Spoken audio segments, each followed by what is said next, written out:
오늘 함께 은혜 나눌 하나님의 말씀은 마가복음 14장 32절에서부터 42절에 있는 말씀입니다. 마가복음 14장 32절에서부터 42절 말씀, 우리가 다 함께 한 목소리로 크게 이 말씀을 합독합니다. 시작. 그들이 겟셋마네라 하는 곳에 이름에 예수께서 제자들에게 이르시되 내가 기도할 동안에 너희는 여기 앉아 있으라 하시고 베드로와 야고보와 요한을 데리고 가실새 심히 놀라시며 슬퍼하사 말씀하시되 내 마음이 심히 고민하여 죽게 되었으니 너희는 여기 머물러 깨어 있으라 하시고 조금 나아가사 땅에 엎드려 댈 수 있는 대로 이때가 자기에게로 지나가기를 구하여 이르시되 아빠 아버지여 아버지께서는 모든 것이 가능하오니 이 잔을 내게서 옮기시옵소서. 그러나 나의 원대로 마옵시고 아버지의 원대로 하옵소서 하시고 돌아오사 제자들이 자는 것을 보시고 베드로에게 말씀하시되 시몬아 자느냐 내가 한 시간도 깨어 있을 수 없더냐. 시험에 들지 않게 깨어 있어 기도하라. 마음에는 온이로되 육신이 약하도다 하시고 다시 나아가 동일한 말씀으로 기도하시고 다시 오사 보신즉 그들이 자니 이는 그들의 눈이 심히 피곤함이니라. 그들이 예수께 무엇으로 대답할 줄을 알지 못하더라. 세 번째 오사 그들에게 이르시되 이제는 자고 쉬라. 그만 되었다. 때가 왔도다. 보라 인자가 죄인의 손에 팔리느니라. 일어나라 함께 가자. 보라 나를 파는 자가 가까이 왔느니라. 아멘. 오늘 말씀의 제목은 주님의 애절한 겟셋마네 기도. 주님의 애절한 겟셋마네 기도라고 하는 말씀의 제목으로 함께 은혜를 나누도록 하겠습니다. 사랑하는 성도 여러분, 이 장로교회 교리 가운데 이 12신조가 있습니다. 그 12신조 가운데 그 7번째 그 신조를 보면 그 예수 그리스도에 대한 신앙 고백이 나오는데요. 그 예수 그리스도에 대한 신앙 고백 가운데 주님의 성품에 대한 고백이 이렇게 나와 있습니다. 예수님은 완전한 사람이요 완전하신 하나님이시다라는 이 신앙 고백입니다. 이 예수님은 완전한 사람이요 또한 예수님은 완전하신 하나님이시다라는 이 둘 중 하나를 부인하면 그것은 예수 그리스도에 대한 올바른 신앙 고백이 되지 못하고 이단이 되고 만다는 거예요. 두 가지 다를 확고하게 확실하게 믿어야 될 줄로 믿습니다. 예수님이 이런 이 두 가지 성품을 인간과 신적 성품을 동시에 갖고 계셨기에 십자가를 앞에 두고도 큰 고민에 빠질 수밖에 없었다는 겁니다. 하나님의 아들로서 인간을 대신하여 십자가의 대속의 죽음을 당해야 한다는 것을 주님은 너무나 잘 아셨기 때문입니다. 이것이 인간을 구원하기 위한 하나님의 거룩한 뜻이며 방법임을 잘 아셨습니다. 그런 면에서 십자가는 당연히 감당해야 할 주님의 막중한 사명 중에 하나이셨습니다. 그러나 한편으로는 인간의 성품을 가지고 계셨기 때문에 십자가의 고통과 죽음을 피하고 싶은 마음도 있었다는 거예요. 물론 피하지는 아니하셨지만 우리 주님의 마음이 가지는 솔직한 그 현실이었다는 것입니다. 이것은 공생애를 시작하는 순간부터 마지막 십자가를 지실 때까지 늘 계속되었던 고민이고 마귀의 유혹이었다는 것입니다. 마귀는 예수님께서 공생애를 시작하실 때 그 40일 금식 기도를 하시고 난 이후에 마귀는 그 십자가의 방법을 너무나 잘 알고 있었기에 예수님께서 십자가의 길로 가는 것이 아니라 쉽고 편안하고 인기 있는 방법을 사용하라고 예수님을 3번씩이나 유혹을 합니다. 돌이 떡이 되라. 높은 성전 위에서 뛰어내리라. 그리고 어떻게 됩니까?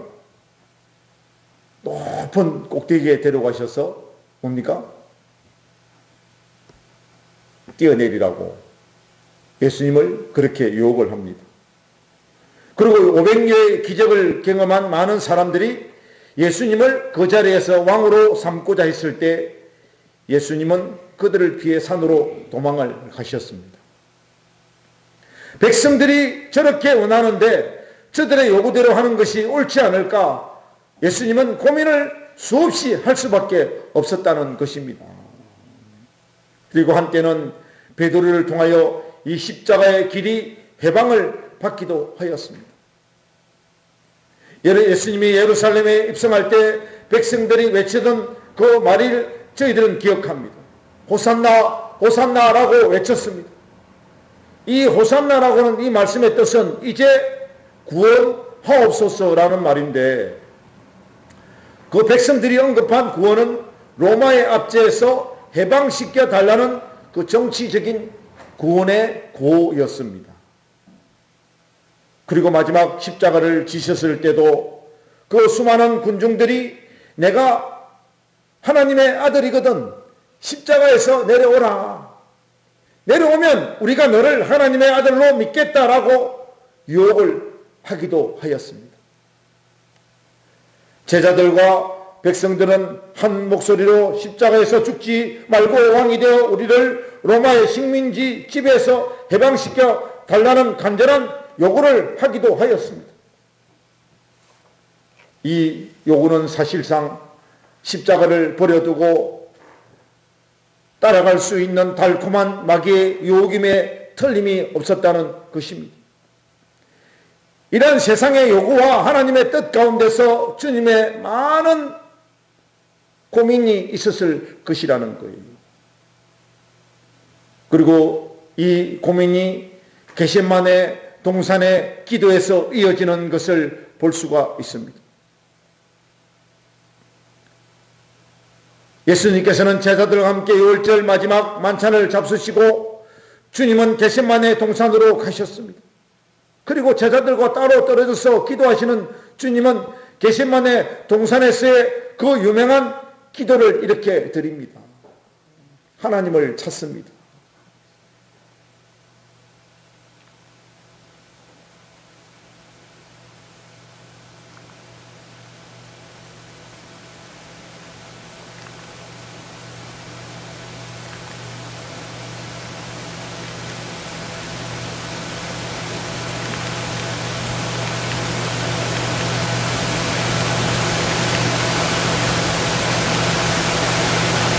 함께 합독합니다. 시작.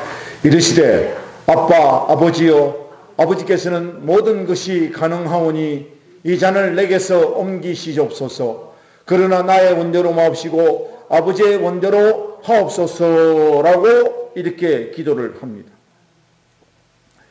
이 말씀에서 우리는 주님의 고민을 다시 한번 엿볼 수 있는데요. 십자가를 지는 것이 아버지의 뜻임을 우리 주님께서는 알았지만 그 십자가가 너무나 힘들기에 이 잔을 내게서 옮겨달라는 기도는 십자가를 앞에 두고 주님께서 얼마나 큰 고민에 빠져 있는가를 절실히 보여주는 부분입니다. 십자가의 고통이 얼마나 큰가를 잘 알고 계신 주님의 모습이셨습니다. 여러분, 우리가 너무나 잘 아는 그 헤롯 대왕이 죽은 후에 유대 지역은 헤롯의 아들들이 분봉왕으로 임명되어 통치하게 됩니다. 각 지역을 이제는 헤롯 왕의 아들들이 분봉왕으로 각 지역을 통치하게 되는데요.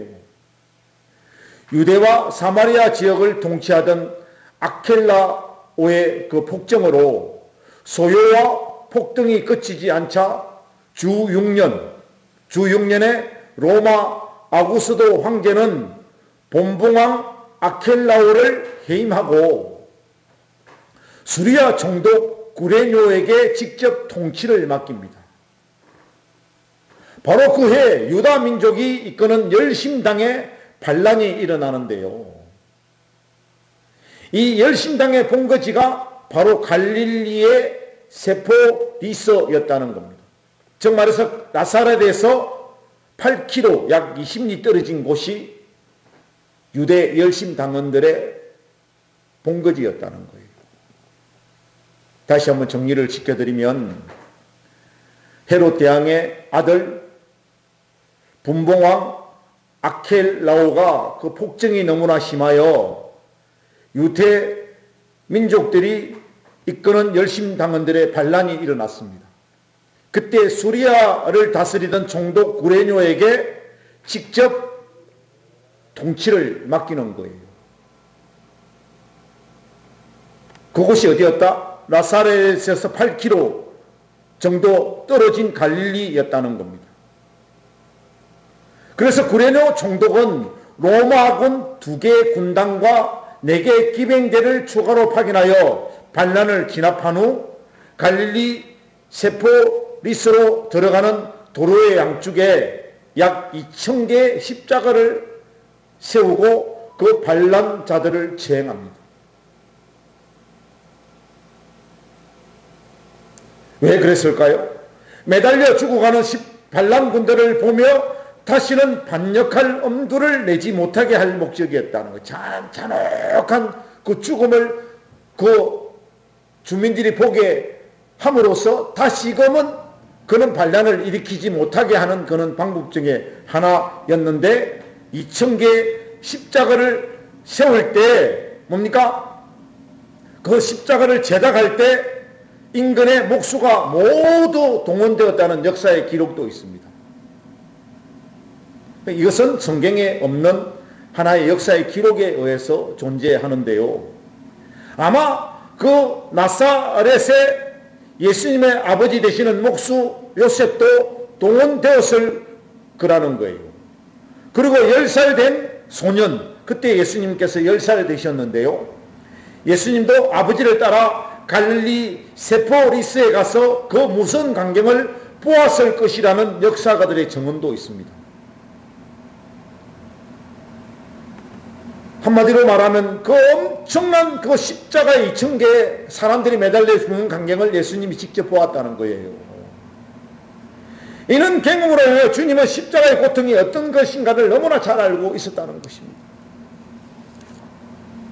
그래서 인간적으로 그 고통의 십자가, 그 죽음의 십자가를 자발적으로 지고 싶은 사람이 어디 있었겠습니까? 저와 여러분들에게도 만약에 그 고통의 죽음의 십자가를 어느 순간 우리가 져야 된다고 생각한다면 아마도 다 피하고 싶은 마음일 것입니다. 우리 예수님께서도 할 수만 있다면 그 십자가를 피하고 싶지 않았겠습니까?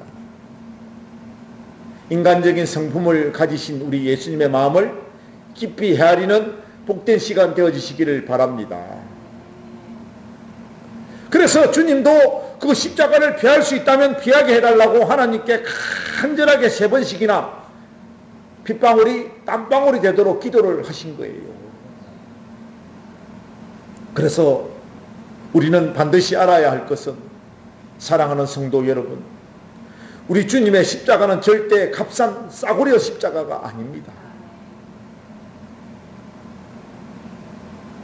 그 주님께서 우리에게 베풀어 주신 그 십자가는 너무나 값어치가 크고, 할렐루야, 너무나 고귀하고 귀한 십자가의 은혜라는 거예요.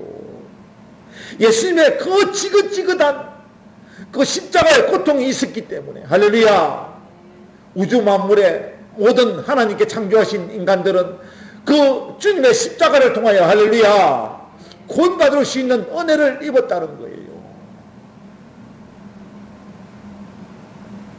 오늘날 십자가가 너무나 흔하고 모양도 이쁘고 심지어는 장식용으로 사용되면서 십자가의 은혜를 값싸고 싸구려처럼 생각하는 경향이 있습니다만, 주님이 지신 십자가는 결코 값싼 싸구려 십자가가 절대 아님을 우리는 그 십자가를 통하여 우리는 보고 배우고 은혜를 깊숙이 받는 저와 여러분 되어주시기를 축복합니다.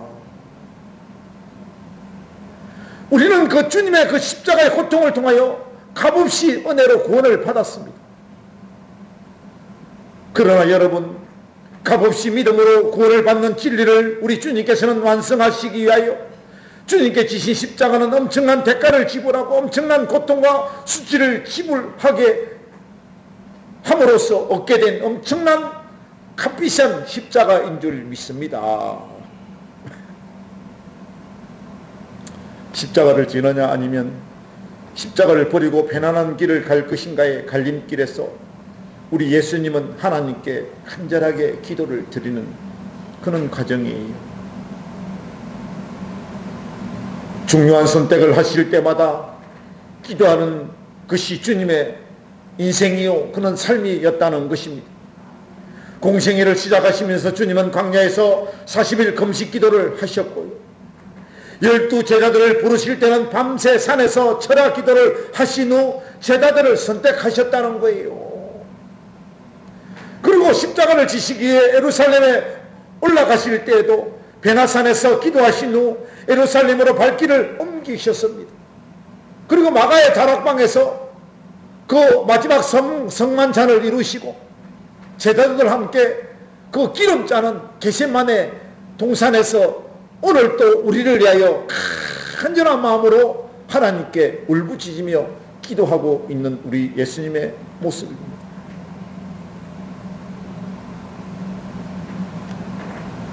주님께서는 어떤 결정을 할 때 빼놓지 않으셨던 것이 바로 기도였습니다. 하나님과의 기도 가운데 주님은 모든 일을 결정하시고 하나님의 뜻을 직접 이루셨다는 것입니다. 그래서 우리는 항상 결정하기 전에, 할렐루야, 결정하기 전에 주님께 반드시 하나님께 기도하고, 할렐루야, 그 결정을 내가 먼저 결정하고 실행하는 것이 아니라 하나님의 뜻 가운데 거기 온당하고 합당한 하나님이 원하시는 기도인 줄 묻고 실행하는 저와 여러분 되어주시기를 축복합니다. 그래서 오늘 그 첫 번째로 중요한 순간에 기도하시기를 바랍니다. 36절 말씀 함께 합독합니다. 시작. 이르시되 아빠 아버지여 아버지께서는 모든 것이 가능하오니 이 잔을 내게서 옮기시옵소서. 그러나 나의 원대로 마옵시고 아버지의 원대로 하옵소서 하시고. 아멘. 사랑하는 성도 여러분, 여러분의 삶은 매 순간마다 중요합니다. 여러분의 삶이 중요하지 않은 그런 삶이 있었습니까? 다 중요해요. 그 중요한 순간에 늘 기도할 수 있기를 바랍니다. 기도할 때 주님이 우리 삶 속에 들어오시고, 기도할 때 우리 주님께서 우리를 통치하시고, 할렐루야, 기도할 때 우리 주님께서는 우리를 지키시고 인도하시고 축복하여 주신다는 사실입니다. 여러분, 다니엘 기도를 우리가 너무나 잘 알고 있습니다. 다니엘이 시기를 받아 목숨을 잃을 수 있는 아주 위험한 상황에 직면하게 되었던 그 내용이 다니엘서 6장에 나옵니다. 다니엘이 늘 기도한다는 것을 주변의 인물들이 알고 다니엘을 올무를 잡기 위하여 어떤 제안을 하는가 하면요, 30일 동안, 약 30일 동안 왕 외에 어떤 신에게나 사람에게 무엇을 구하면 사자굴에 던져 넣기로 조서를 꾸며 왕의 뭘 받습니까? 허락을 받아냅니다.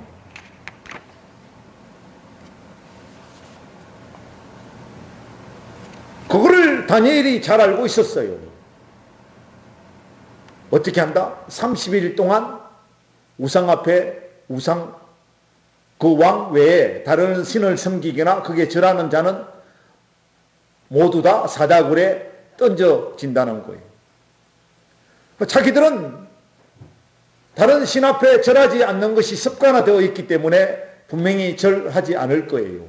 그러니까 왕 앞에 그냥 깍듯이 왕이 만든 신상 앞에 그냥 절을 할 건 당연합니다. 그러나 다니엘은 예루살렘으로 향하던 창문을 활짝 열어놓고 습관처럼 하루 3번씩 무릎을 꿇고 기도하던 다니엘로서는 정말 절대절명의 위기가 아닐 수 없었습니다. 근데 왕의 조서를 자세히 살펴보면 다니엘이 그 위험을 피할 수 있었던 여러 가지 인간적인 방법이 있었습니다. 어떤 방법이 있었습니까? 그 첫 번째가 30일 동안만 기도를 쉬면 되었습니다. 30일 동안 딱 제한적이잖아요. 30일 동안 그 다른 신, 정말해서 왕이 만든 신상 외에 다른 신을 위하여 30일 동안 기도하지 않으면 되는 거예요. 그래서 다니엘도 늘 습관처럼 예루살렘을 향하던 하나님을 향하던 그 문을 활짝 열고 하루에 3번씩 기도하던 것을 몇 분만 쉬면 된다? 90분만 딱 기도를 하지 않으면 되는 거예요.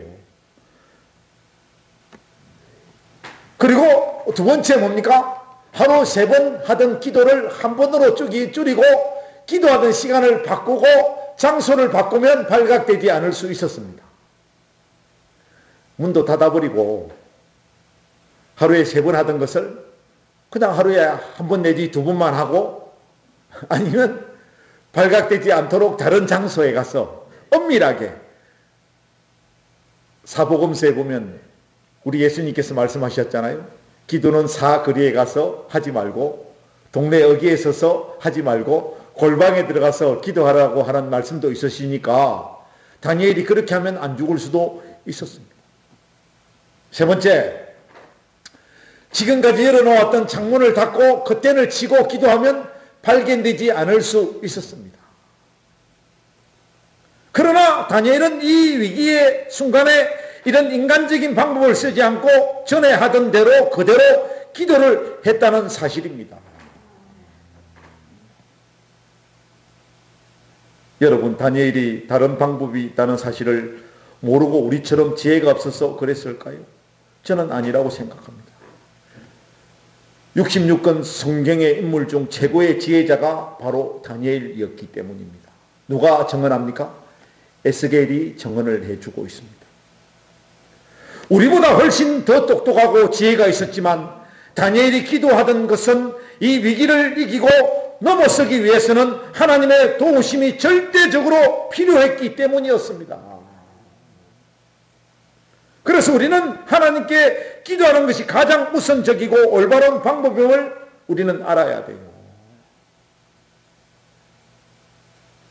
다니엘이 절체절명의 순간에 기도하여 하나님의 도우심을 구하였을 때 이사야 선지자는 미리 이렇게 예언을 해두고 있습니다. 이사야 43장 1절과 2절 함께 합독합니다. 시작. 야곱아, 너를 창조하신 여호와께서 지금 말씀하시느니라. 이스라엘아, 너를 지으신 이가 말씀하시느니라. 너는 두려워하지 말라. 내가 너를 구속하였고 내가 너를 지명하여 불렀나니 너는 내 것이라. 내가 물 가운데 지날 때 내가 함께 할 것이라. 강을 건널 때 물이 너를 침몰하지 못할 것이며 내가 불 가운데 지날 때도 타지도 아니할 것이요 불꽃이 너를 사르지도 못하리니. 할렐루야. 불도 믿음의 사람을 사르지 못하고 물도 믿음의 사람에게 침범하지 못하고 그 어떤 위험도 어려움도 믿음의 사람에게는 그 위험이 감히 엄습해 오지 못한다고 이사야 선지자는 그 하나님의 말씀하시는 것을 통하여 우리에게 넉넉한 위로와 교훈을 주고 있다는 사실입니다. 사자굴에 들어가서 왜 다니엘이 죽지 않았느냐, 물려 죽지 않았느냐. 그 사자들의 입을 봉하신 하나님의 능력도 있었지만 사자들은 뭘 좋아합니까? 고기를 좋아합니다. 근데 다니엘이 오직 하나님의 말씀으로 가득 차 있었기 때문에 사자의 눈에는 다니엘이 뭐로 보였습니까? 하나님의 말씀으로 보여진 거예요. 그 사자는 고기는 먹지만 하나님의 말씀이나 책은 먹지 않았기 때문에 다니엘이 오직 하나님의 말씀으로 덧입혀져 있었기 때문에 할렐루야. 그 사자는 고기만 좋아했지 하나님의 말씀을 좋아하지 않았기 때문에 말씀을 먹지 않았다는 거예요. 그러니까 하나님의 말씀은 인간은 먹을 수 있어도 짐승은 먹지 못한다는 거예요. 그래서 사자가 감히 다니엘에게 위협을 제공하지 못했다는 사실입니다. 중요한 순간에 기도할 수 있기를 바랍니다. 중요한 순간에 기도를 쉬는 죄를 범하고 인생이 뒤틀어지는 잘못을 범하지 않기를 저는 간절히 여러분들에게 바라는 바입니다. 기도는 중요한 순간에 하는 것일 뿐 아니라 여러분의 인생에서 가장 중요한 일이기 때문입니다. 여러분, 영국의 선교사인 토마스 백서트는 아내와 함께 매일 같이 자기 가문에서 하나님을 섬기는 사역자가 많이 나오게 해달라고 기도했습니다. 그리고 3대까지 50명에 가까운 사역자들이 백서턴 가문에서 배출되었다는 사실이에요. 기도를 내 인생의 가장 중요한 일로 정하고 중요한 순간순간마다 기도함으로 하나님의 인도하심을 받아야 우리 인생이 실패하지 않고 할렐루야 올바르고 성공적인 인생을 살아갈 수 있는 것입니다. 그래서 우리 정성원 목사님도 이진열 목사도 하루에 2번씩 우리의 골육과 친척들을 위하여 간절히 기도한다는 것입니다. 할 수만 있으면 우리의 골육 친척 형제들이 하나님의 말씀으로 덧입혀지고 하나님의 말씀으로 순종하는 삶이 되어지고 하나님께서 바라시고 원하시는 아름다운 사역자로서 쓰임받을 수만 있다면 우리는 최선을 다하여 그 하나님의 귀하신 뜻이 저와 귀하신 우리의 모든 골육 친척 형제들에게 이루어지기를 갈망하는 기도가 날마다 기도 선상에서 이루어져야 될 줄로 믿습니다. 그는 복된 하나님의 역사가 그 중요한 순간마다 기도할 때 실제의 삶으로 이루어지고 그것이 접목되어지고 적용되어지는 저와 여러분 되어주시기를 축복합니다. 오늘 그 2번째로 시험에 들지 않게 깨어 기도하는 저와 여러분 되어주시기를 바랍니다. 38절 말씀 함께 합독합니다. 시작. 시험에 들지 않게 깨어있어 기도하라. 마음에는 원이로되 육신이 약하도다 하시고 아멘. 예수님께서는 그 제자들이 피곤하여 기도 못하고 자는 것을 보시고 시험에 들지 않게 깨어있어 기도하라 라고 말씀하셨습니다. 여러분, 당시 제자들은 쉴 틈 없이 바쁜 일정을 보내고 잠깐 쉬면서 주님을 따랐는데요. 마가복음 한 9절에 보면 예수님께서 그 피곤한 제자들을 향하여 잠깐 좀 쉬어라 라는 그런 말씀도 있습니다. 그만큼 섭하라듯이 그런 교육과 훈련을 받는 중에 그 제자들이 주님을 따랐는데요. 얼마나 힘이 들었겠습니까? 그리고 방금 전에는 6월절 그 마지막 만찬을 먹으면서 배가 불렀을 것이고 그래서 찾아오는 포만감에 피곤함에 잠을 이룰 수 없었을 것입니다. 그래서 우리 주님이 이렇게 말씀하십니다. 마음에는 원이로되 육신이 약하도다.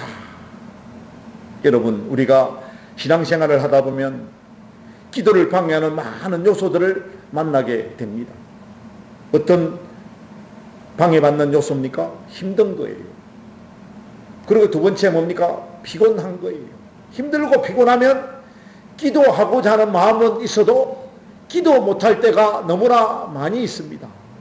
막 기도하려고 하는데 사탄 마귀들이 내 눈꺼풀을 위해서 확 눌리면 어떻게 돼요? 몸이 깔아지면서 그냥 눈꺼풀이 그냥 잘잘잘잘 자부자부 당기면서 그냥 졸음이 오기 시작하는 거예요. 그러면 기도해야 된다는 생각은 있지만 자야 된다는 생각이 너무 시급한 탓에 그냥 고나게 잠이 들어버리는 경우를 너무나 많이 경험하다 보니까 그렇습니다. 그리고 인생 문제, 자신의 인생 문제, 사업 문제, 직장 문제, 그리고 가족 문제가 막 겹치고 얽히고 설키면 어떻게 돼요?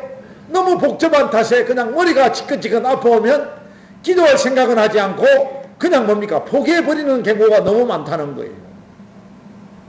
사랑하는 성도 여러분, 이럴 때 우리는 힘들다, 피곤다, 인생 문제가 겹칠 때 기도하는 저와 여러분 되어주시기를 축복합니다. 그러면 그 피곤도 가시어져 버리고 힘든 것도 가시어져 버리고 인생 문제도 실타래처럼 솔솔 풀리는 역사가 임하게 될 줄 믿습니다. 잘못되어진 우리 인생의 습관화가 우리가 나를 망칠 때가 너무나 많다는 거예요.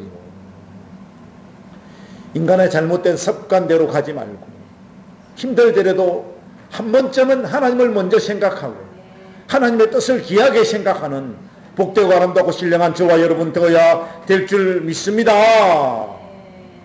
여러분 보세요. 바쁘게 살다 보면 기도할 시간을 얻지 못할 수도 있습니다. 그렇다고 기도하지 않는다고 당장에 무슨 일이 일어나는 것도 아닙니다. 그래서 기도하지 못할 때가 많은데, 그런데 여러분 오늘 주님께서 하시는 말씀을 귀담아 들어보십시오. 섬에 들지 않게 깨어있어 기도하라. 여러분 기도할 때 시험에 들지 않을 수도 있습니다. 근데 반대로 이유가 무엇이든지 기도하지 않으면, 기도를 쉬게 되면, 기도에 깨어있지 않으면 시험에 빠지게 된다는 말씀이에요. 당장 무슨 문제가 생기지는 않지만 기도하지 않으면 그 문제가 우리들에게 시험거리로 올 수 있다 라는 것이에요. 베드로는 기도하는 일을 쉬다가 주님을 부인하는 시험에 빠지게 되었습니다. 잠을 이기지 못하여 기도하지 못했던 제자들은 예수님을 버리고 다 도망가고 말았습니다. 시험에 들지 않게 깨어있어 기도하라는 주님의 말씀을 늘 기억하고 힘들고 바쁘고 귀찮더라도 기도만큼은 깨어있는 기도가 저와 여러분의 신앙생활이 될 수 있기를 간절히 축원드립니다. 오늘 마지막 세 번째로 하나님의 뜻을 찾고 구하는 기도를 하는 저와 여러분 되어주시기를 축복합니다. 34절 말씀 함께 합독합니다. 시작. 말씀하시되 내 마음이 심히 고민하여 죽게 되었으니 너희는 여기 머물러 깨어있으라 하시고. 여러분 겟세마네 그 기름 짜는 동산에서의 기도는 정말 주님에게 있어서는 가장 중요한 그런 기도였다는 거예요. 여러분 보세요. 제자들을 데리고 갔지만 다 잤죠. 가룟 유다는 군사들을 이끌고 주님을 잡으러 오고 있죠. 모든 것이 집중이 안 되고 산만한 분위기 속에서 여기에서 자칫하면 십자가를 외면할 수도 있었습니다. 사탄 마귀는 우리의 기도를 방해하기 위해서 우리 주변을 혼란스럽게 만들고 정신없게 만들 수도 있다는 사실이에요. 막 정신없는 일이 막 생기고 우리 인생이 막 혼란스럽고 막 신경 쓰이는 일이 많이 생기걸랑 이게 누구의 역사다? 사탄 마귀의 역사다. 이거를 바로 팍 깨우쳐야 돼. 그때 이 더럽고 추악한 귀신아 떠나갈지어다. 할렐루야. 물러갈지어다. 지금 나는 하나님께 기도하고 있다라고 선포하는 그런 복된 기도의 선포가 되어야 될 줄로 믿습니다. 사탄 마귀는 우리의 기도를 방해하기 위해서 우리 주변을 혼란스럽게 만들고 정신없게 만든다는 거예요. 이럴 때 기도, 예배, 찬송에 집중하시기를 바랍니다. 이럴 때 우리는 무엇에 집중해야 된다? 기도, 아멘. 그 다음에 예배, 찬송에 집중해야 한다는 것입니다. 이런 일들로 인하여 주님을 심히 놀라시며 슬퍼하셨고 마음에 큰 고민이 생겼다는 거예요. 그리고 막 우리가 기도하려고 하는데 무슨 다른 좋은 일이 생겼다. 그런 좋은 일을 찾아서 절대 가면 안 된다는 거예요. 왜? 그거는 마귀의 유혹입니다.